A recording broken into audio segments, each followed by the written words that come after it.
La notion de décantation est absolument essentielle dans notre société, d'un point de vue cyclique, et notamment astro-cyclique. En effet, il y a toujours un moment où il y a une espèce de disproportion, de surpoids, de saturation d'informations, de notation, et seule la mémoire est capable de faire le tri, d'opérer le tri dans tout cela. En ce sens-là, elle est salvatrice.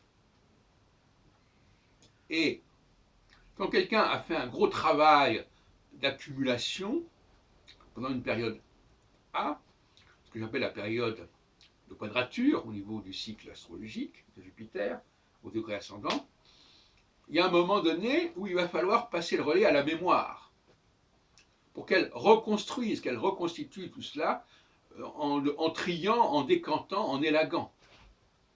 Parce que de toute façon, la mémoire ne peut pas ne pas être sélective. Mais ne peut être sélective que si l'on ne passe pas par l'écrit. Si on oublie l'écrit, si on le met de côté. Vous me direz, on peut toujours relire un texte et puis supprimer des choses. Mais rien ne vaut le travail de mémoire, la musculation de la mémoire. C'est-à-dire que si les choses sont vraiment importantes, elles sont mémorisées. Elles sont conservées parce qu'elles sont restées vivantes. Et ce qui n'est pas mémorisé n'est pas vivant, est mort. Donc c'est cette dimension sélective de la mémoire dont je parlais tout à l'heure. Et la mémoire, ça n'est pas non plus la répétition mot pour mot de ce qui a été dit avant. Or, la machine, elle ne peut faire que du copier-coller quelque part. Il y avait un examen, je crois pour Polytechnique, ou pour d'autres, qui était un examen de résumé. Résumer quelque chose, c'est dire les choses autrement, avec d'autres mots. Il y a des gens qui sont incapables. Ils vont vous lire un texte, vous leur dites « résumez-moi ce texte ». Ils en sont incapables, puisqu'ils sont simplement capables de lire le texte. Ils ne le comprennent même pas forcément. Redites-moi les choses avec d'autres mots. Vous avez parfois des interlocuteurs qui répètent constamment le même mot, la même formule. Dites, mais dites-moi ça autrement.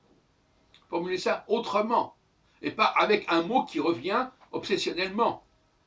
Et ça aussi, c'est un signe de sclérose mentale, quelque part, cette répétition texto, copier-coller.